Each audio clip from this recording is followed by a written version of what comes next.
Hey, what are you working on? Oh, I'm just ordering some piñatas for this launch party next week. Pinatas? That wasn't part of the original project plan. Yeah, Sam and I got together and we decided that the launch party needed a better theme, so we landed on a fiesta. I'm working on these piñatas right now, and we got a lead on this taco truck. Hold on. This is a major case of scope creep. Scope creep? What do you mean? No, this taco truck is going to be delicious. If you manage projects, you need to be aware of scope creep and learn how to prevent it.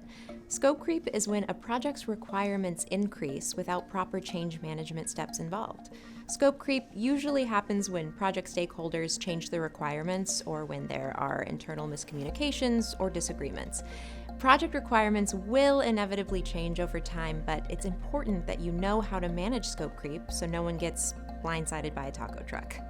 Project managers usually follow a few steps to make sure that scope creep doesn't hijack their projects. First, they keep a close eye on the project's status and baseline scope. Second, they regularly assess how the current project differs from the original plan. Third, they determine the cause and degree of the changes they find. Fourth, they decide whether to implement change requests to keep undocumented changes from slipping in. Fifth, they review all change requests to approve and manage any alterations to deliverables, project documents, and the project management plan. Finally, they communicate those changes, like ordering a dozen piñatas in a taco truck, to relevant stakeholders. Need help managing your change control process so you don't end up with scope creep?